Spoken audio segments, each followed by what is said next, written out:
예, 계속해서 저희는요 구약이 보여주는 그리스도 시리즈를 이어가고 있는데, 계속 그리스도의 위격에 관련돼서 여러분들과 얘기를 나누길 원합니다.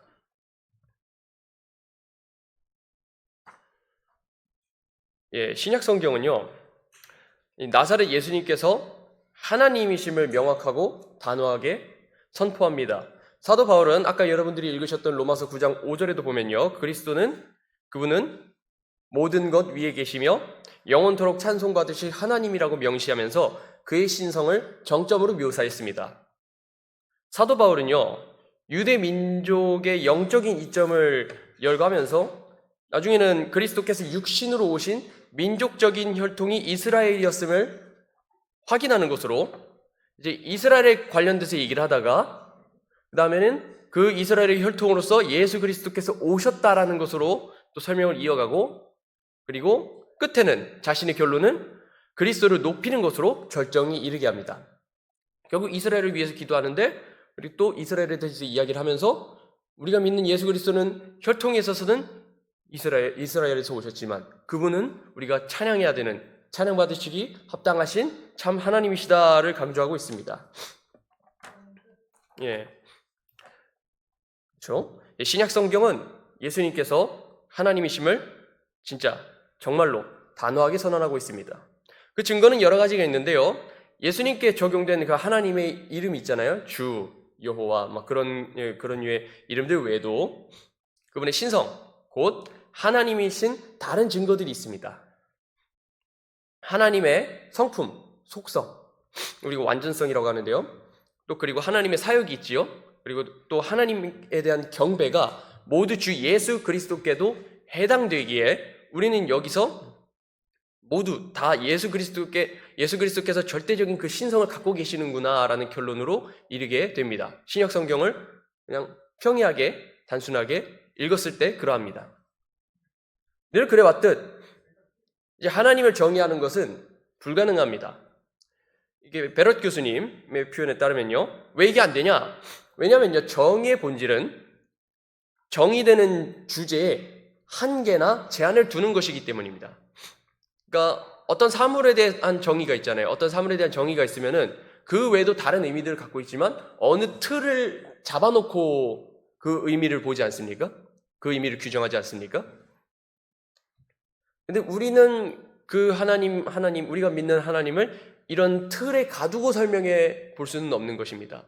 누군가가 난 하나님에 대해서 완전하게 제대로 설명할 수 있어 라고 한다면은 그것은 하나님을 자신의 언어로 제한시키려는 그런 교만한 것이라고 할 수 있겠죠.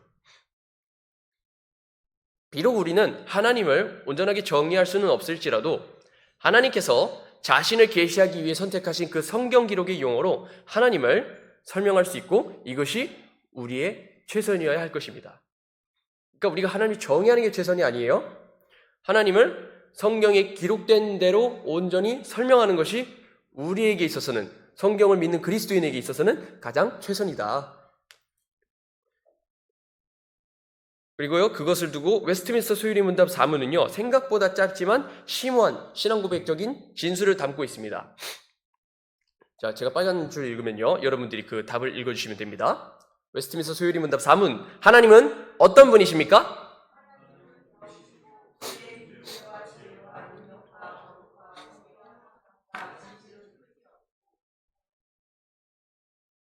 예, 근데 생각해 보십시오. 이걸로 하나님을 정의할 수 있습니까? 아니죠. 성경이 있는 대로 설명했을 뿐 이것으로 하나님을 딱 정의할 수는 없습니다. 그보다 심오한 깊이가 담겨져 있기 때문에. 이때 신학자들은요, 이것을 두 가지로 구분을 합니다. 하나는 공유적인 속성입니다. 그 공유적인 속성이 있고, 다른 하나는 비공유적인 속성이라고 합니다. 간단해요. 이게 용어가 어려울 뿐이지. 공유적 속성은 하나님과 피조물 둘 다 공유되는 속성을 말합니다. 그러니까 하나님의 명령은 대체로 이제 하나님에게도 해당되지만 사람에게도 해당될 수 있는, 그러니까 하나님이 이 부분에 있어서는 완전하시지만 사람 또한 그렇게 될 수 있다라는 것.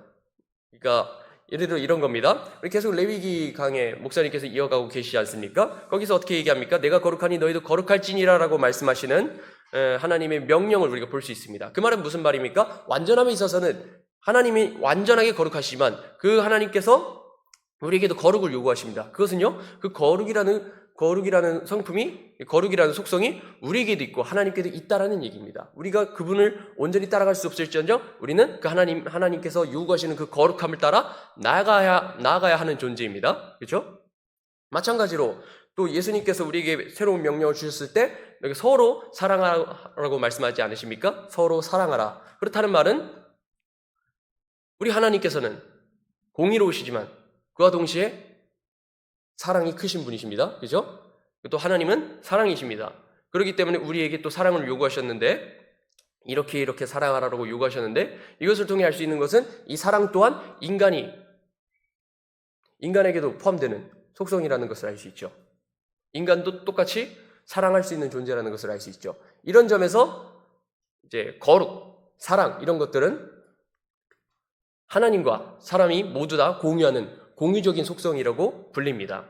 근데 관건은 비공유적 속성이에요. 비공유적 속성은요, 오직 하나님만이 가지시는 고유한 특성입니다. 그렇기 때문에 비공유적입니다. 그래서 우리 같은 사람들이 가질 수 없는 속성이라고 알고 계시면 되겠습니다. 오늘 볼 것이 비공유적 속성에 나타나는 것들인데 만일 누군가가 어떤 사람이 이 중 하나라도 갖고 있다고 주장하면서 자신이 신격화한다면요, 그 사람은 다른 말 할 것도 없이 그냥 사입이구나 라고 보시면 될 것입니다. 그러니까 비공유적 속성이라는 것은 예를 들어 하나만 얘기를 하자면은 하나님은 영원하시지 않습니까? 근데 나는 영원하다라고 어떤 사람이 이름 석자단 사람이 그런 똑같은 말을 한다? 노망이 나셨구나. 진짜 진정한 의미로 노망이 나셨구나라고 생각하시면 될 것 같습니다. 이게 좀 극단적이지 않습니까? 진짜 성경대로 우리가 하겠다고 했는데 우리가 성경에 있는 그대로를 바라본다라고 한다면은 우리는 나이가 있건 없건을 떠나서 온전히 하나님의 지혜 안에 있으면 이런 말 안 하게 돼 있거든요. 근데 나이가 드셔서 어떤 분들이 자꾸 자신을 신격화하시는 분들이 있으면 왜 그러나 싶기는 합니다. 아직도 그것을 버리지 않는다는 것, 자신이 나이가 듦에도 자신이 영원하다고 믿는 것, 분명 어떤 사업적인 의도도 있겠다 싶지만은 굉장히 보기가 거북하고 그런 사람들 때문에 많은 사람들이 사이비로 이끌리는 거 보면 상당히 안타깝죠. 그런 사람들을 돌이켜야 되는데 말입니다. 정말 그런 사이비들 조심하셔야 됩니다. 이 비공유적인 속성이 근데 딱 유일하게 사람에게 적용되는 경우가 있다면 오직 그리스도 한 분뿐입니다. 오직 그리스도 한 분. 우리가 종교개혁에 여러 가지 슬로건들이 있지 않습니까? 그중 하나가 무엇입니까? 오직 그리스도입니다. 오직 그리스도만이 이 비공유적인 속성을 온전히 갖고 계십니다. 이런 비공유적 속성이 사람으로 오신 그리스도에 대해 사실이라면 논리적이고 정당한 결론은 그리스도가 하나님이라는 것이 됩니다. 그래서 저희가 이제 하나님만이 고유하게 갖고 계신 속성이 무엇이 있는지를 한번 보고자 하는데 용어 자체가 아까도 말씀드렸듯 익숙하지 않을 수는 있지만 여러분들 키워드 하나를 두고 말씀드리자면 제가 말씀드릴 속성들 모두 무한하심과 관련이 있습니다. 제가 이거를 오늘 다 다루지는 못하지만요. 그래도 이제 우리가 하나님의 비공유적인 속성들을 얘기할 때 대부분 다 주제는 뭐다? 무한하심이다 라고 생각하시면 됩니다. 자, 첫 번째 한번 보도록 하겠습니다. 첫 번째는 자존성입니다. 한번 따라해 볼까요? 자존성. 하나님의 자존성은 이것은 어떤 것을 의미하냐면 그리스도는 존재 있어 무한하시다라는 의미입니다. 그러니까 일단 하나님께 적용되는 거예요. 이거는 일단 우리가 믿는 하나님은 존재에 있어서 무한하십니다. 하나님은 시작도 끝도 없으시고요. 영원히 살아계신 분이십니다. 이걸 자존성이라고 부르는 이유는 하나님께서 누군가에 의해 존재하게 되는 분이 아니시기 때문입니다. 우리가 이제 제가 존재하게 되는 이유는 위에 어머니 아버지가 계시기 때문이고 또 그 위에 조상이 있기 때문이다. 이렇게 제 존재는 독립적으로 존재할 수 있는 사람이 아니에요. 저 자신은. 여러분들도 그렇죠? 누군가에 의해서 존재하게 된 사람들 아닙니까? 우린 그런 면에서 자존하지 못합니다. 누군가에 의해서 존재하기 때문에. 근데요, 하나님은요, 스스로 존재하시기에 자존성이라는 고유의 속성을 가지신 것입니다. 유대인들이 예수님과 대결할 때 화가 났던 것도 뭐 때문이었냐면요, 예수님의 발언이 하나님의 자존성과 관련이 있었기 때문에 돌을 던지려 했던 것입니다. 요한복음 8장 58절 같이 한번 읽도록 하겠습니다. 시작!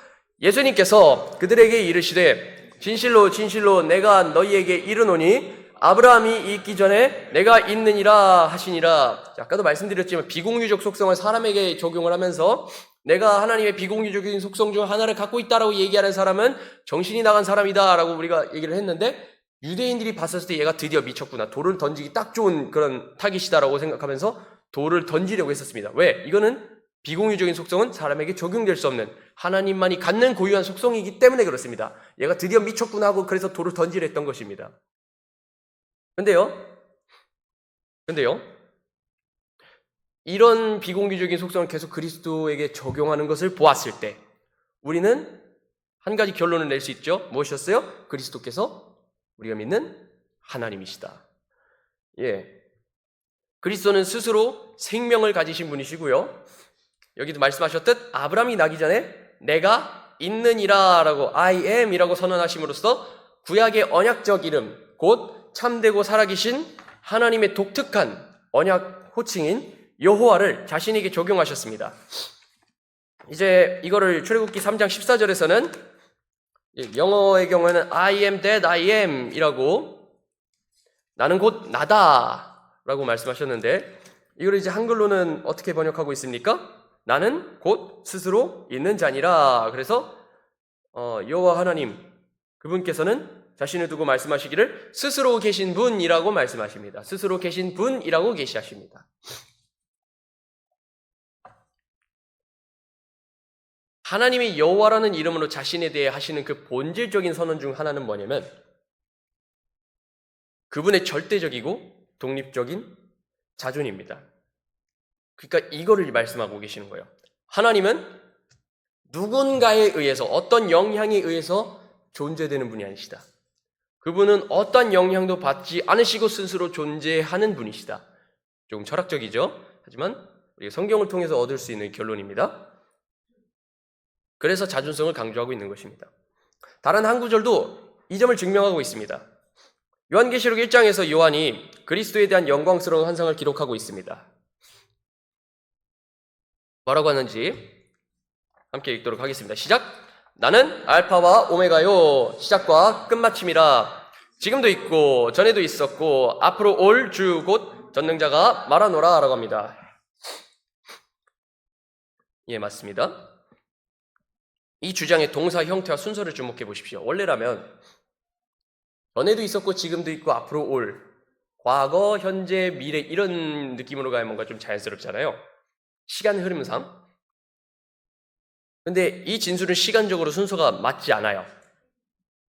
그래서 우리는 어떻게 볼 수 있냐면, 이 문장을 보면서, 그러니까 지금 제가 강조한 부분들이 있죠. 지금도 있고 전에도 있었고 앞으로 올, 이 부분에서 우리가 알 수 있는 게 뭐냐면은, 이 과거에 주님은 같은 상태에 있었고 앞으로도 같은 상태에 있을 이분의 변함없는 현재 시제를 강조하고 있는 것입니다. 그러니까 어느 때건 그것이 과거에도 나는 그대로였고 또 미래에도 이전과 같이 그러할 것이며, 그 동일하신 하나님께서 지금 역사하고 계신다. 그래서 이분은 변함없이 현재 시제로 계시는 것입니다. 그분은 존재에 있어서 시간의 영향을 받지 않고 절대적으로 독립적인 삶을 드러내고 있습니다.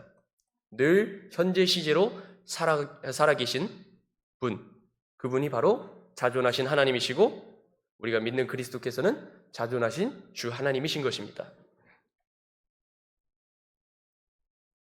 그리고요, 18절에서도 영원히 살아계시는 그리스도에 대해 이렇게 설명하고 있습니다. 자, 이거는 제가 PPT가 좀 잘못 돌아간 것 같아서 한번 제가 계시록 1장 18절 한번 보도록 하겠습니다.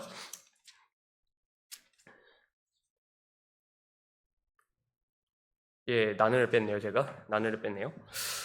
예, 요한계시록 1장 18절 보면 이렇게 기록되어 있습니다. 나는 살아있는 자라. 전에 죽었으나 보라, 내가 영원 무궁토록 살아있노라. 아멘. 또 내가 지옥과 사망의 열쇠들을 가지고 있노라 라고 말씀하고 있습니다. 근데 이 구절에서 베럿 교수님은 좀 특이한 주장을 하고 계세요. 여러분들 저기 이 줄 보시면요, 자발적이고 통제된 죽음의 상태로 들어가는 것, 이것에 대해 말씀을 합니다. 베럿 교수님이 이 시리즈의 책을 쓰신 분께서 주장하기를 그리스도께서는 자발적이고 통제된 죽음의 상태로 들어갔다고 말합니다. 어떤 의미에서 그렇게 말씀하시느냐?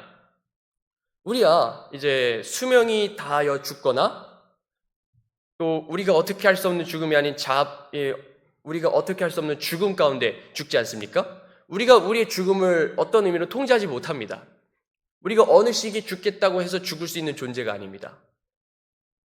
그리고 우리 건강 상태나 아니면은 이제 나이의 차이나 연로함에 따라서 우리가 죽을 시기를 대략적으로 유추할 수는 있지만, 그렇다 해서 우리가 우리가 구원받은 날짜, 어느 몇 월 며칠에 구원받았다처럼 몇 월 며칠에 죽을 거다, 죽는다, 이거를 딱 단정 지을 수 있는 존재는 아닙니다. 우리는 그렇습니다. 그렇죠? 근데 그리스도는 어떠하십니까? 그리스도께서는요, 십자가에 죽으실 시기를 분명 본인이 딱 정하셨습니다. 물론 아버지 하나님의 뜻에 따라 순종하면서 정하신 것이죠. 그래서 예수님께서 늘 지상생활하면서 제자들에게 말씀하신 것이 무엇이었습니까? 내가 십자가에서 죽을 것이다. 그리고 3일 뒤에 부활할 것이다 라고 말씀하지 않으십니까? 우리라고 나는 언제 죽을 거다, 이런 말을 한다 하더라도 우리는 그 뜻대로 이루지 못할 때도 있는데, 예수님께서는요, 본인이 어느 시기에 죽을 것인지, 어떻게 죽을 것인지조차 정확하게 계시를 하셨고, 그리고 그대로 죽으셨고, 이것을 두고 우리는 그분이 자발적이고 의도하신 방향으로 자기 스스로가 죽음의 상태로 들어갔다고 볼 수 있는 것입니다. 근데 더 신기한 게 있어요. 이게 왜 이렇게 설명을 할 수 있냐면, 밑에 구절을 읽으시면요, 뭐라 적혀져 있습니까? 지옥과 사망의 열쇠들을 가지고 있노라. 누가요? 예수님께서. 그러니까 이게 가능한 이유, 자발적인 죽음의 상태로 들어갈 수 있는 이유가 무엇이냐라고 얘기했었을 때, 사망의 영역을 다루는 그 지옥과 사망의 열쇠들을 그분께서 쥐고 계셨기 때문에, 그분은 죽음의 영역조차 본인이 다스리고 통제할 수 있는 분이시기 때문에 그분이 스스로 죽음의 상태로 들어가실 수도 있고 나올 수도 있습니다. 그분은 우리야 이제 죽음이 우리를 끌어당기고 있지만, 사망이 우리를 끌어당기고 있지만, 죽음은 예수 그리스도를, 그 독립적으로 존재하시는, 스스로 존재하시는 예수 그리스도를 죽음으로 이끌어낼 수 없습니다. 반대로 예수님께서 우리를 위해 우리의 죄를 용서하시기 위해서 그분이 스스로 사망 안에 들어오셨고, 사망의 영역 안으로 들어가셨고, 그리고 어떻게 하셨습니까? 부활하심으로써 그 사망의 영역에서 다시 나오시고 사망을 이기셨습니다. 이 점에서 말 그대로 사망의 영역을 다루는 그 열쇠를 소유하신다는 것은 그분의 존재가 죽음을 초월할 정도로 독립적이었다는 말이 됩니다. 그런 의미에서 그리스도께서는 존재에서 무한하시고, 존재에서 무한하시는 그리스도는 우리가 믿는 참 하나님 아들이시다라고 볼 수 있겠습니다. 두 번째 한번 보도록 하겠습니다. 오늘은 제가 많이 하지 않을 거예요. 근데 솔직히 많이 하지 않기로 했지만 벌써 30분이 돼가고 있는데, 영원성 한번 보도록 하겠습니다. 영원성은 하나님은 시간에 대해 무한하시다는 것을 가리킵니다. 시간에 대해서 무한하다라는 것을 영원성이라고 합니다. 그러니까 다른 말로 하자면 시간의 제한에 얽매이지 않는다는 것을 의미합니다. 우리는 시간 안에서 지어진 피조물이지 않습니까? 어느 시기에 태어났고 어느 시기에 죽고 하는 그런 존재이지 않습니까? 그렇기 때문에 모든 것을 시간과 관련지어서 정의하곤 합니다. 모든 것을 다 시간과 관련돼서 정의해요. 아기를 보십시오. 아기를 우리가 어떻게 정의합니까? 출생한 지 얼마 안 된, 얼마 지나지 않은 그런 존재를 두고 우리가 아기라고 부르지 않습니까? 근데 우리가 이제 아저씨라고 불렀을 때는 조금 그 출생으로부터 긴 시간이 지났다는 것을 얘기하죠. 그래서 저 같은 경우도 이제 간혹 아이들이 아저씨라고 부르면 제가 좀 기분이 좀 언짢은 이유도 내가 생각보다 그래도 27인데 그래서 상대적으로는 태어난 지 얼마 안 된 시점에 태어난 지 좀 지나긴 했지만 그래도 아저씨만큼은 아닌데 그쯤 되는 사람으로 취급하니까 기분이 언짢는 약간 그런 식으로 아저씨, 아줌마 이런 것에 우리가 민감하게 되는 이유가 그것이 시간적으로 어떤 의미를 갖고 있는지를 알기 때문에 그런 거 아닙니까? 그래서 좀 젊어 보이고 싶고 좀 젊게 불러주면 기분이 좋고 그런 거는 우리가 그 젊게 불렀을 때 그 호칭이 시간과 관련돼서 어떤 의미를 갖고 있는지 알기 때문에 그렇지 않습니까? 하지만 너무 도가 지나치게 오용해서도 안 되죠. 그렇죠. 우리가 이런 호칭에 있어서도 민감한 사람인데 이것을 볼 때 우리는 시간에 막 예속되는 존재라는 것을 느끼게 됩니다. 언젠가 죽음을 목도하게 될 시간의 제약을 늘 받는 존재. 그것이 우리 사람들입니다. 그런데요, 영혼은요, 우리의 사고방식을 넘어섭니다. 영혼의 과거는 창조 이전의 시간을 가리키고요. 또 영혼의 미래는 종말 이후의 영원한 시간을 가리키는데 어쨌든 우리가 여기서 알 수 있는 것은 영혼은 변함없는 현재입니다. 영혼은 변함없는 현재입니다. 그래서 아까 요한계시록 1장 8절에서도 아까 뭐라고 말씀하고 계십니까? 지금도 있고 전에도 있었고 앞으로 올 곧 전능자가 말하노라. 지금도 있고의 상태를 가리키고 있는 것이죠. 영혼 속에서는 모든 것이 지금입니다. 이것이 하나님께서 변하지 않으시는 한 가지 이유죠. 변화는요, 순간이 지나갈 때 생깁니다. 시간 속에 있는 우리는 순간이 지나가는 것을 보면서 여러 변화를 느끼고 살아갑니다. 몸의 변화를 느끼고 자연의 변화를 느끼고 환경의 변화를 느끼고 그렇죠? 근데 지나갈 순간이 없으면요, 변화는 생기잖아요. 그러니까 지나갈 순간이라는 게 존재하지 않는다면 변화라는 것 또한 존재하지 않습니다. 하나님께는 아무것도 일어나지 않아요. 하나님께는 변화할 순간이 없고 시간적 영향도 작용하지 않습니다. 그러니까 시간적인 영향을 받지 않기 때문에 변화라는 것이 존재하지 않고 그런 시간과 변화의 순간이라는 것이 존재하지 않기 때문에 하나님께서는 여전히 현재 상태에 있게 됩니다. 있는 그대로 계세요. 이 속성을 그리스도에게 적용할 때 우리는 우리 구주께서 얼마나 위대하신 분인지를 상기할 수 있습니다. 요한복음 1장 1절은 이렇게 말씀하고 있습니다. 함께 읽도록 하겠습니다. 시작! 처음에 말씀이 계셨고 말씀이 하나님과 함께 계셨으며 말씀이 하나님이셨더라 라고 합니다. 처음에 라는 표현은요, 세상이 만들어지기 전, 곧 시간이 우리가 이 시간선에 있다면 시간이 창조되기 전인 그 영혼의 과거를 뜻합니다. 이 단어는요, 시간도 없었던 때 말씀이신 성자 하나님과 그리고 우리가 믿는 성부 아버지 하나님께서 공존하셨다는 것을 분명히 밝혀주고 있습니다. 근데 여기서 문제가 생깁니다. 여기서 이제 여러분들이 상상하는 그 성경 교사가 맞을 거예요. 제가 얘기하는 사람 두고 이제 제가 얘기하는 어떤 교리가 있는데 그걸 주장한 사람이 아마 떠오르시긴 할 거예요. 아마 여러분들이 상상하는 그분이 맞을 겁니다. 이제 아버지와 아들의 관계로 나오다 보니까 이게 어떤 사람들이 어떻게 얘기하냐면은 말씀이신 성자 하나님은 아버지 하나님으로부터 났기 때문에 예수 그리스도는 아버지 하나님보다 열등한 존재라고 주장하곤 합니다. 그런데요, 이 주장은 그러니까 그래도 아버지와 아들이니까 어떤 순서상의 위계적인 구분이라는 게 존재하지 않아 라고 하면서 주장을 하기는 하는데 주장을 하는 과정에서 문제가 있어요. 이게 어디서 문제가 되냐면요, 아버지와 말씀을 두고 존재의 순서를 논하는 것 자체가 문제가 됩니다. 이 풀이 과정이 잘못된 거예요. 이거를 성경적이라고 떵떵거리면서 가르치는 사람들이 있어요. 그러면 안 되는데. 분명 1700년 전에 폐기된 건데 정신 못 차리고 1700년 전에 버린 쓰레기를 아직도 갖다 와가지고 이것이 성경적 진리다라고 하는 거예요. 그 1700년짜리 쓰레기를 왜 우리한테 좋은 거라고 먹여주는 건지 이해를 할 수가 없습니다. 근데 이게 어쨌든 제가 이걸 계속 왜 강조를 하냐면요. 이 순서는요.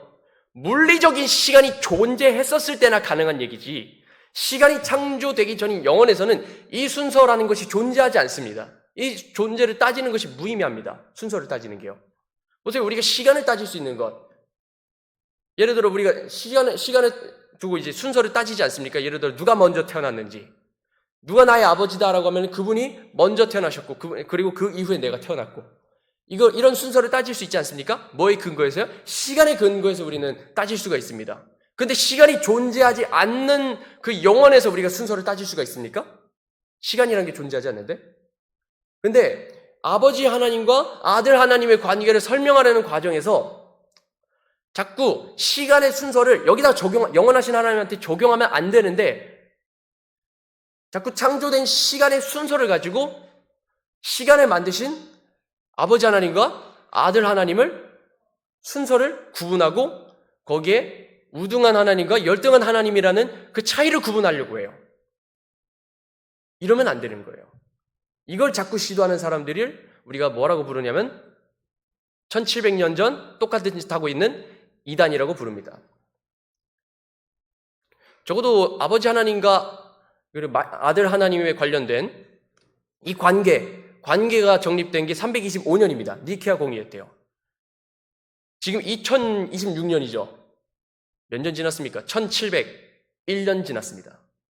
근데 아직도 이거를 구분 못해서 자꾸 그것을 진리라고 가르친다면 우리가 그것은 이제는 우리가 이렇게 얘기해야 됩니다. 1700년짜리 쓰레기 갖고 오지 좀 마세요. 좀 치워주시기 바랍니다. 분명 우리는 성경이 있는 그대로 딱 이것만 말씀하면 됩니다. 뭐요? 영원 전에, 그러니까 처음에 시간이 있기 전, 그러니까 세상이 있기 전에 아버지 하나님과 아들 하나님 두 분이 계셨다. 같이 공존하고 계셨다. 이거 하나만 정확하게 믿고 가시면 됩니다. 일단은 우리가 여기서 알 수 있듯 그리스도는 시간의 제한을 받지 않는 영원한 존재입니다. 요한복음 1장 1절은요, 창세 전부터 말씀이 하나님과 함께 계셨음을 증언하면서 성육신을 이제 어떻게 표현을 하냐면 시간 속으로 뚫고 들어온 사건이라고 설명합니다. 성육신은 그 영원하신 하나님이 그 시간선, 우리의 시간선 안으로 뚫고 들어온 사건을 말합니다. 그리고 그 시간의 영향을 받기로 하신 것이 바로 성육신 사건에서 드러납니다. 왜? 우리를 구원하시기 위해서. 시간 속에서 우리가 시간이 예속되어 죄로 인해 죽게 될 우리를 대신 우리의 죄를 짊어지시고 죽고 다시 살아나시기 위해서 구원과 부활의 소망을 주시기 위해서 영원하신 하나님이 그 영원한 시간 속에 영원한 이 성품에서 영원한 속성에서 시간 안으로 들어오시게 된 것입니다. 이게 성육신이 정말로 우리에게 귀중한 교리인 이유입니다. 자, 한 번 더 강조하도록 하겠습니다. 요한복음 17장에 나오는 대제사장의 기도에서 주님은 이렇게 말씀합니다. 요한복음 17장 5절에 오 아버지여 세상이 있기 전에 내가 아버지와 함께 가졌던 그 영광으로 이제 아버지와 함께 나를 영광스럽게 하옵소서라고 합니다. 그리고 또 17장 24절에도 또한 아버지 원하건대 아버지께서 내게 주신 자들도 내가 있는 곳에 나와 함께 있게 하사 아버지께서 세상에 창건 이전에 나를 사랑하셨으므로 친히 내게 주신 내 영광을 그들이 보게 하옵소서라고 말씀합니다. 세상이 있기 전 그리고 세상의 창건 이전 두 표현이 모두 시간이 존재하기 전인 영원을 가리킵니다. 참으로 우리가 믿는 주님의 신성은 시간과 공간의 변화로 인한 어떤 변화도 받지 않는다고 믿어야 할 것입니다.